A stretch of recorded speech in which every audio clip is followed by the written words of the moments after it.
संजीव जी जरा बताइए। हाँ भाई आराम से विशाल जी, आराम से। विकृत मानसिकता हो गई है, थोड़ा सा आराम से। मैं एक बार जरा संजीव जी आपसे पूछ रही हूँ, उन्होंने एक बात बड़ी वैलिड उठाई। उन्होंने कहा प्रेस कॉन्फ्रेंस आप लोग करते थे कि इन नेताओं को जेल में डालो, आज उन्हीं के साथ खड़े हुए हैं और अब बोल रहे हैं कि देखिए हमारे नेता जेल में, उससे उनको किसी से मिलने नहीं दिया जा रहा, उनके साथ आतंकवादी जैसा व्यवहार कर रहे हैं। ये सारे बयान यहां इस समय इसलिए दिए जा रहे हैं कि आप नरेंद्र मोदी को एक डिक्टेटर और तानाशाह के रूप में दिखा सकें, वरना उसी जेल में मनीष सिसोदिया भी हैं, उसी जेल में संजय सिंह रहकर आए और आने के बाद उनका वजन भी बढ़ गया था जेल में। उसी जेल के अंदर जैसा मैंने कहा कि मनीष सिसोदिया रहे, उनके बारे में ऐसे बयान कभी नहीं आए। अब आप लोग कह रहे हैं वो आतंकवादियों की तरह उनका ट्रीटमेंट हो रहा है। सुचेता, घर के बच्चों का चरित्र वो झलकता है घर के गार्जियन के चरित्र को देख करके, और घर के गार्जियन का ही चरित्र ऐसा हो कि जिसको उंगली उठा के भ्रष्टाचारी बताया 3 दिन में उसको गले लगाए, तो बाकी लोगों से आप उम्मीद रखती हैं कि वो उनके विरोध में खड़ा नहीं होगा। निश्चित तौर पे पहले मैं बार बार ये बात कहता हूं कि पहले संविधान बचाने की बात है, पहले देश बचाने की बात है। लड़ेंगे, आपस में भी लड़ेंगे हम लोग, इसमें भी कहीं कोई दो भ्रष्टाचार में जेल जाओगे तो विशाल जी प्लीज। मैं सिर्फ ये कह रहा हूं कि यदि ये बात कही जा रही है कि ये भारतीय, हमारी बात तो छोड़ दीजिए, भारतीय जनता पार्टी के वोटर ये बात कहते हैं कि इस बार यदि भारतीय जनता पार्टी जीत गई तो इसके बाद मेरी भी जरूरत नहीं पड़ेगी इनको। ये पहली बार किसने कहा कि संविधान बदलने की बात? हमने कहा या भारतीय जनता पार्टी के किसी नेता ने कहा? किसको नहीं पता कि किसने ये बात कही? आज सफाई देते फिर रहे, आज सफाई देते फिर रहे। और दूसरी बात, one nation one election, one nation one नेता की बात कर रहे हैं, यूसीसी लाने की बात कर रहे हैं। तो यहाँ खुलकर बात कर रही है संजीव जी, क्या बीजेपी बदलने वाली है संविधान? बाहर वापस निकल रहा है भारतीय जनता पार्टी के लोग फूलों के माला से। क्या बीजेपी संविधान बदलने वाली है? ये बातें लोगों को समझ में नहीं आती है क्या? ये पोर्ट्रेयल क्या इस समय चुनाव के समय प्रधानमंत्री का आप जानबूझकर एक तानाशाह के रूप में करना चाह रहे हैं? क्या इस देश में फॉरएवर पॉलिटिक्स हो सकती है? चारू जी मेरा तो सवाल ये, मैं एक बार पूरी कर लीजिए। मैं सिर्फ ये कह रहा हूं कि 4 लोगों के गवाह पर सबसे लोकप्रिय मुख्यमंत्री को आप जेल में डाल देती हैं। उनकी पत्नी जाती है मुलाकात करने के लिए, एक और सूबे के मुख्यमंत्री मुलाकात करने के लिए जाते हैं। लगता है कि कोई बहुत बड़ा हिस्ट्री आतंकवादी हो, उग्रवादी हो, शीशे का पर्दा इस पार से उस पार करते हैं और टेलीफोन से आप बात कराते हैं। करना क्या चाहते हैं? जिसको पकड़ना है उसको तो पकड़ नहीं पा रहे हैं अभी तक। पिछले 10 सालों से आप कहते रहे पकड़ के लाएंगे, और घर में बैठे बैठे लंबी लंबी बातें हाँक रहे हैं। हम सिर्फ ये कह रहे हैं कि जो 10 सालों में भारतीय जनता पार्टी ने काम किया है उसको लोगों ने भी तो आंका है ना, लोग तो देख रहे हैं ना। हम तो आरोप लगा रहे हैं। बिल्कुल सही बात है, बिल्कुल यही बात है। जब बार बार आप लोग ये बात कहते हैं कि यहाँ तानाशाही चल रही है और प्रधानमंत्री के खिलाफ आप कह रहे हैं, कभी टीएमसी ने तो सारी हदें पार कर दी हैं, कह रही हैं गोमूत्र पिलाएंगे, गोबर खिलाएंगे, ये वाले बयान आ रहे हैं। मैं प्रोफेसर अनवर पाशा आपके पास आ रही हूँ। प्रोफेसर साहब जरा बताइए, ये जो बयान बार बार आते हैं और ये बयान ऐसा लगता है कि एक मैच चल रहा है, उसके डेथ ओवर्स चल रहे हैं और बॉलर्स को पता है कि अगर हमने अभी आउट नहीं किया तो फिर यही वाले बैटिंग करेंगे, हमारी बैटिंग ही नहीं आएगी। ये वो वाली परिस्थिति लग रही है, तो आपको कुछ भी करके इन्हें रोकना है। सुचरिता जी, सबसे पहले तो मैं रामनवमी के पावन अवसर पर, कल रामनवमी है, तमाम देशवासियों को अपनी तरफ से शुभकामनाएं देना चाहता हूं। राम जी सबके हैं, पूरे देश के हैं, विश्व के हैं, पूरे वसुधा के हैं। पेटेंट नहीं है। बीजेपी राम जी का पेटेंट करना चाहती है, श्री रामचंद्र जी का। हम ये करने नहीं देंगे। हम इस देशवासी राम जी को, जाहिर है कि उसी तरह से हम उनमें आस्था रखते हैं और पूरे देश की जनता राम जी के इस जन्म अवसर पर जाहिर है कि उत्सव मनाएगी और मना रहे हैं सब, हम सब लोग मनाएंगे। रही बात इन इश्यूज की, तो आप जरा देखिए कि प्रधानमंत्री जी पिछले 10 वर्षों से हमारे देश के प्रधानमंत्री, और प्रधानमंत्री जी किस तरह के इश्यूज को इलेक्शंस में, चुनावी इलेक्शन में उठा रहे हैं। ये किसने उठाया?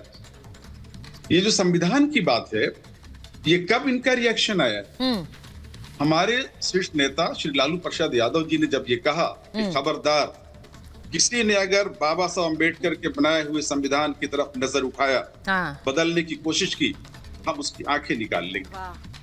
ये जब ये दृढ़ता आई है पिछड़े वर्गों की तरफ से, देश के जनतांत्रिक जनता की तरफ से ये दृढ़ निश्चय आया है, और इस दृढ़ निश्चय के डर से प्रधानमंत्री जी को ये कहना पड़ा कि हम संविधान नहीं बदलेंगे। मोदी ही नहीं, अगर बाबा साहब अम्बेडकर भी आ जाए तो संविधान नहीं बदलेंगे। ये किसने कहलवाया? तो आपको नहीं चलिए मैं मान लेती हूँ लालू जी ने कहलवा दिया, मैं श्रेय ले लीजिए, आप श्रेय लीजिए, कोई और पार्टी को नहीं दे रहे हैं हम आरजेडी को श्रेय दे रहे हैं, आपने बुलवाया है।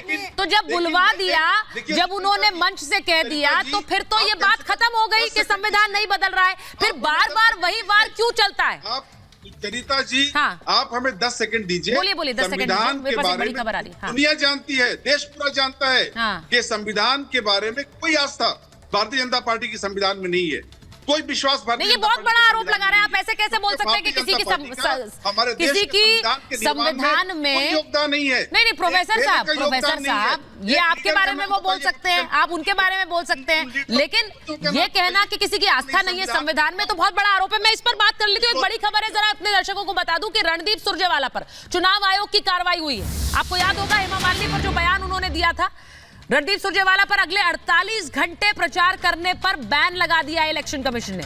हेमा मालिनी पर विवादित टिप्पणी की थी, उसी मामले में चुनाव आयोग ने कार्रवाई की है कि अब आप 48 घंटे तक किसी तरह से चुनाव प्रचार नहीं करेंगे। अगर आपको बयान याद हो, थोड़ा अभद्र उन्होंने बयान एक हेमा मालिनी पर दिया, जिसके बाद प्रतिक्रिया भी हुई थी, खुद हेमा मालिनी ने उस पर रिएक्ट किया था, और जिस तरह का बयान आया उसके बाद इलेक्शन कमीशन ने अब उस पर कार्रवाई करते हुए 48 घंटे रणदीप सुरजेवाला पर चुनाव प्रचार पर उनके रोक लगाई है। मैं ये बड़ी खबर साथ में बताती जाऊंगी क्योंकि कई खबरें आती रहती हैं। चारू जी, जो बात उन्होंने बोली है मैं उसी पर आ रही हूं। वो कह रहे हैं कि हमने मनवाया है, हमारे बोलने पर प्रधानमंत्री मजबूर हुए कि वो कहे कि संविधान को हम छेड़ नहीं रहे, लेकिन उससे बड़ा आरोप लगा रहे हैं कि आप लोगों की आस्था ही नहीं है संविधान में। देखिए, मैं आपको दो बातें यहाँ पर बताती हूँ। सबसे पहली बात कि अगर इनकी बातें इतनी चलती हैं तो अपने खुद के अलायंस के साथी कांग्रेस को कह देते कि अपने मैनिफेस्टो में, अपने घोषणा पत्र में ना लिखें कि हम अगर जीत गए तो संविधान को बदल देंगे। इनके खुद के साथी कह रहे हैं, ये यहाँ बैठकर बड़ी बड़ी बातें कर रहे हैं। इनसे पूछो, इतना इनको बोलने का शौक है तो सबसे पहले राहुल गांधी को, सोनिया गांधी को, खड़गे जी को बोल कर आते और कहते कि मैनिफेस्टो में ये बात मत लिखो कि संविधान बदल दोगे। दूसरी बात ऐसी है कि मोदी जी ने अपनी भाषण में ये बात स्पष्ट कर दी कि हमारा संविधान कोई कमजोर चीज नहीं है कि कोई बदल डाले। ठीक है, एक बात और है, यहाँ पर जिस तरीके के फेक एजेंडा ये बार बार उड़ाते हैं, इनको लगता है जनता को समझ में नहीं आता। मेरा आपसे सीधा सवाल है, अगर आपको संविधान की चिंता है तो कांग्रेस के मैनिफेस्टो पे आपने खेद क्यों नहीं जताया? आपने क्यों नहीं बोला राहुल गांधी को, खड़गे जी को कि बदल दीजिए, इस पन्ने को ही हटा दीजिए? बताइए मुझे, अब जवाब दीजिए। और यहाँ वहां की बातें मत करिएगा, रिटोरिक्स में मत घुमाइएगा, स्पष्ट सवाल है, स्पष्ट जवाब दो। जल्दी से जवाब देने के बाद मैं अरुण जी के पास जाऊं। प्रोफेसर साहब बोलिए। ये सभी जानते हैं कि भारतीय जनता पार्टी के एक नहीं दसियों नेता, सांसद, विधानसभा के मेंबर बार-बार कहते रहे हैं कि हम संविधान को बदलेंगे। हम अगर आए तो मेजॉरिटी अगर हमारी आ गई तो हम संविधान को बदलेंगे। कौन कहता है? ये भारतीय जनता पार्टी का कह रहे हैं। मोहन भागवत जी कह चुके हैं कि हम आरक्षण घोषणा पत्र में कहा है अगर हम जीत गए हम संविधान को बदलेंगे, समीक्षा कराएंगे। अरे आपके साथी तो शरिया तक लाने की बातें कर रहे हैं, उन बातों पे हिंट कर रहे हैं। आप उसमें क्यों नहीं फोकस करते? आरक्षण जो है संविधान का हिस्सा है, उसकी समीक्षा करने की बात राहुल गांधी को आपने बताया मैनिफेस्टो से ये पन्ना निकाल दो। कर्नाटक के आप ही के सांसद है ना, सुनिए, इस वक्त ऐसा लग रहा है, इस वक्त सिचुएशन क्या है, मैं जरा उस पर एक बार बोलना चाह रही हूँ। सुनिए पाशा साहब, 1 मिनट रुकिए, चारू जी 1 मिनट रुकिए।